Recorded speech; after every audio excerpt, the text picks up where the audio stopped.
ونصلي على رسوله الكريم أما بعد فأعوذ بالله من الشيطان الرجيم بسم الله الرحمن الرحيم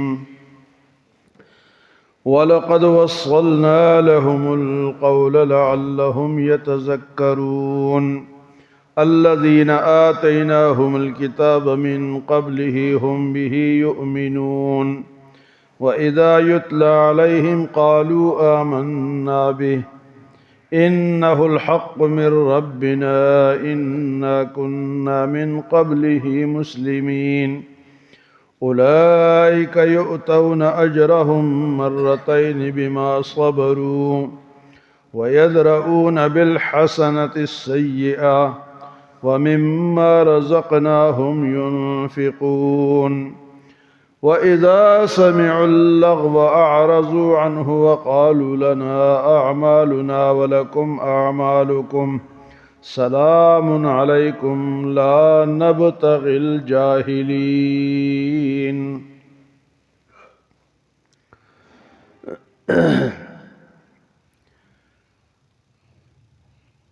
موسیٰ علیہ السلام اور تورات آپ کو ملی، اس کے بعد قرآن آیا تو ان کا اعتراض یہ تھا کہ قرآن تورات کی طرح ایک دفعہ کیوں نہیں ملا، بار بار کیوں ہے؟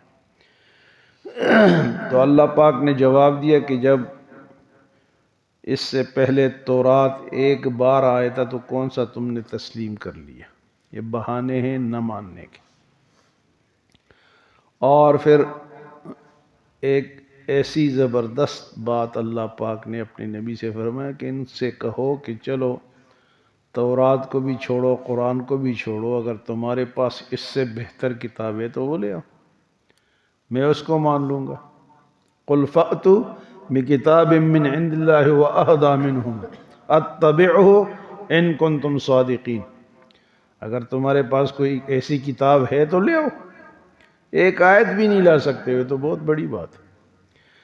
آج کی آیت میں اللہ پاک نے فرمایا کہ ہم نے قرآن کو تسلسل کے ساتھ بھیجا، وَلَقَدْ وَصَّلْنَا لَهُمُ الْقَوْلَ لَعَلَّهُمْ يَتَذَكَّرُونَ، ایک کے بعد دوسری آیت، دوسرے کے بعد تیسری، جو بھی سوال بنتا گیا قرآن اس کے مطابق آتا گیا، اور اس کا مقصد کیا تھا؟ لَعَلَّهُمْ يَتَذَكَّرُونَ، تاکہ لوگ نصیحت حاصل کرتے رہیں، جو اس کے احکام ہے مسلسل آتے رہے تاکہ لوگ اس کو فالو کریں اور اس پہ عمل کریں اور اس سے نصیحت حاصل کریں۔ فرمایا کہ قرآن کو مسلسل اللہ پاک نے نازل فرمایا، وَلَقَدْ وَصَّلْنَا لَهُمُ الْقَوْلَ لَعَلَّهُمْ يَتَذَكَّرُونَ۔ اب آگے اہل کتاب کا ذکر ہے۔ اہل کتاب اس دور میں یا یہودی تھے یا عیسائی تھے۔ یہودی جو تورات کے ماننے والے تھے اور عیسائی جو کہ انجیل کے ماننے والے تھے۔ فرمایا الذین آتیناہم الکتاب من قبلہ ہم بہ یؤمنون، وہ لوگ جن کو اس سے پہلے میں نے کتاب دی وہ ایمان لائے، ہم بہ یؤمنون، وہ اس کتاب پر بھی ایمان لائے اور قرآن پر بھی ایمان لائے، لیکن یہ اکثریت میں نہیں تھے، اقلیت میں تھے، ایک دو بندے ایمان لائے۔ علماء میں حضرت عبداللہ ابن سلام رضی اللہ تعالیٰ عنہ یہ یہودی تھے، عیسائیوں میں حضرت تمیم داری رضی اللہ تعالیٰ عنہ اور یہ عیسائی تھے، حضرت سلمان فارسی رضی اللہ تعالیٰ عنہ یہ بھی عیسائی تھے، ان کو اللہ نے بڑی عمر دی، 200 سال عمر تھی ان کی، حضور کے انتظار میں چلتے رہے، ایران سے شام آئے، شام سے پھر مدینے آئے، مدینے میں حضور کا انتظار کیا، اور جو نشانیاں ان کو بتائی گئی جب وہ پائی گئیں تو وہ ایمان لے آئے۔ تو فرمایا کہ الذین آتیناہم الکتاب من قبلہ ہم بہ یؤمنون، اس سے پہلے جن کو ہم نے کتاب دی وہ بھی ایمان لائے۔ تو اہل کتاب کا یہاں پر ذکر ہے، لیکن اہل کتاب وہ لوگ تھے یا آج کل جو ہیں وہ تو اہل کتاب نہیں ہے، کیونکہ اہل کتاب اس کو کہا جاتا ہے جو کتاب کے مطابق زندگی گزارے۔ چلو یہودی ہو جائیں، عیسائی ہو جائیں، لیکن آج کل تو ان کو اپنے، کیونکہ پہلے تو وہ کتابیں ہی نہیں۔ پہلی بات تو یہ کہ نہ تورات ہے نہ انجیل، تو اس پہ عمل کیسے کریں گے؟ اور نہ اس پہ کوئی اگر کچھ ہے بھی تو اس پہ عمل کرنے والے لوگ نہیں، وہ اپنی مرضی کرتے ہیں، تو اہل کتاب نہ ہوئے۔ اس دور میں جو اہل کتاب تھے وہ ایمان لے آئے، تو اللہ پاک فرمایا وَإِذَا يُتْلَى عَلَيْهِمْ، جب ان پہ میری آیات کی تلاوت ہوتی تھی، قَالُوا آمَنَّا بِهِ، تو کہتے ہم اس پہ ایمان لے آئے، إِنَّهُ الْحَقُّ مِن رَبِّنَا، یہ ہمارے رب کی طرف سے سچ ہے، حق ہے، إِنَّا كُنَّا مِن قَبْلِهِ مُسْلِمِينَ، ہم اس سے پہلے مسلمان ہو چکے ہیں۔ تو یہ جو اہل کتاب تھے جو اس دور میں مسلمان ہوئے، ان کا ڈبل اجر تھا، دوہرا اجر تھا۔ اولئک یؤتونہم اجرہم مرتین، ان کو 2 اجر ملیں گے، ایک اس کتاب کے ماننے کا، اس نبی کے ماننے کا، اور ایک حضور صلی اللہ علیہ وسلم کے ماننے کا۔ ان کو 2 اجر ملیں گے، کیونکہ 2 نبیوں کو مانا۔ تو کتنے خوش قسمت تھے جنہوں نے مانا، اور کتنے بدقسمت تھے جن سے رہ گیا۔ حضور صلی اللہ علیہ وسلم کے پاس حبشہ سے جب حضرت جعفر طیار ہجرت کر کے حبشہ گئے، تو وہاں سے نجاشی بادشاہ بھی مسلمان ہوا، عیسائی تھا، اور کچھ 30 کے قریب اور لوگ مدینے آئے اور انہوں نے اسلام قبول کیا۔ تو اس دور میں بھی اور آج کے دور میں بھی جو یہودیت کو یا اس کو چھوڑ کے مسلمان ہوئے، یا آج کل کوئی ہندو یا عیسائی مسلمان ہو جاتا ہے تو اس کے ماننے والے اس کا بائیکاٹ کر دیتے۔ تو اللہ پاک فرماتے کہ ایسے لوگوں نے کیا کیا، اولئک یؤتون اجرہم مرتین، ان کے 2 اجر ہیں، بما صبروا، کیونکہ انہوں نے صبر کیا۔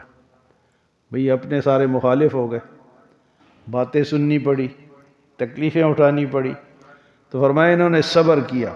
وَيَدْرَؤُونَ بِالْحَسَنَةِ السَّيِّئَةَ، اور انہوں نے برائی کو نیکی سے دور کیا۔ وَيَدْرَؤُونَ بِالْحَسَنَةِ السَّيِّئَةَ، انہوں نے برائی کو نیکی سے دور کیا۔ ویسے حدیث مبارک میں ہے کہ اگر تم سے کوئی گناہ ہو جائے، برائی ہو جائے، فوراً نیکی کرو، اس نیکی، وہ جو نیکی ہے نا وہ برائی کو ختم کر دے۔ قرآن میں بھی ہے یذہبن السیئات، کہ نیکیاں جو ہے وہ برائیوں کو ختم کر دیتی ہے۔ تو یہاں ان کا بھی یہی معمول تھا، وہ جو اہل کتاب تھے، کہ وہ اگر ان سے کوئی برائی ہو جاتی تو وہ فوراً کیا کرتے جی؟ نیکی کرتے۔ وَيَدْرَؤُونَ بِالْحَسَنَةِ السَّيِّئَةَ وَمِمَّا رَزَقْنَاهُمْ يُنْفِقُونَ، اور جو ہم نے مال ان کو دیا تھا اس میں سے خرچ کرتے تھے۔ خرچ تو سارے مسلمان کرتے تھے، لیکن یہاں ان لوگوں کا ذکر ہے جو حبشہ سے آئے تھے مدینے میں اور مسلمان ہوئے تھے۔ انہوں نے جب دیکھا کہ صحابہ کرام جو ہے وہ غریب لوگ ہیں، کہ پاس وسائل نہیں ہیں، تو انہوں نے حضور صلی اللہ علیہ وسلم سے عرض کی کہ ہم وہاں واپس جائیں حبشہ، اور وہاں سے ہمارے پاس بہت مال ہے، ہم لے کے آئیں گے، صحابہ بھی خرچ کریں گے۔ تو وہاں گئے، وہاں سے مال لے کر آئے اور صحابہ پہ خرچ کیا۔ وَمِمَّا رَزَقْنَاهُمْ يُنْفِقُونَ، اور جو مال ہم نے ان کو دیا اس میں سے خرچ کرتے ہیں۔ اور تیسری بات اہل کتاب کی اللہ نے یہ فرمائی کہ وَإِذَا سَمِعُوا اللَّغْوَ أَعْرَضُوا عَنْهُ، جب وہ کوئی بری بات سنتے تھے تو اس سے دور چلے جاتے تھے، اعراض کرتے تھے۔ آج بھی یہی حکم ہے کہ برائی کا جواب اچھائی سے دینا نہیں ہے، کہ ایک نے برائی کی تو ہم ڈبل برائی کریں، نہیں۔ قرآن کہتا ہے کہ وَإِذَا سَمِعُوا اللَّغْوَ أَعْرَضُوا عَنْهُ، وہ برائی سے اعراض کرتے تھے، اس سے دور ہٹتے تھے۔ وقالوا لنا اعمالنا ولکم اعمالکم، لوگوں کو، برائی والوں کو کہتے تھے کہ بھئی تمہارے عمل تمہارے، ہمارے عمل، ہمیں تنگ نہ کرو.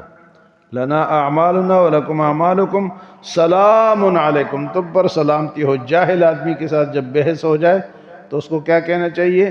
بھئی سلام ہے. ایک تو اسلام کا سلام ہے کہ السلام علیکم ملاقات کے وقت، اور ایک سلام متارکت ہے. سلام متارکت اس کو کہتے ہیں کہ اس کو بندہ چھوڑ دیتا ہے، بھئی سلام ہے، جاؤ اپنا کام کرو. تو وہ بھی یہ کرتے تھے. وَإِذَا سَمِعُوا اللَّغْوَ أَعْرَضُوا عَنْهُ وَقَالُوا لَنَا أَعْمَالُنَا وَلَكُمْ أَعْمَالُكُمْ سَلَامٌ عَلَيْكُمْ لَا نَبْتَغِي الْجَاهِلِينَ، ہم جاہلوں سے نہیں الجھتے. تو جو اسلام کے خلاف بات کرے، گالم گلوچ کرے، برائی کرے، تو اس سے بندے کو الجھنا ہی نہیں چاہیے. تو اہل کتاب کا ذکر تھا اور قرآن کا ذکر تھا کہ قرآن کو اللہ پاک نے مسلسل بھیجا ہے. اللہ ہمیں عمل اور سمجھ کی توفیق عطا فرمائے.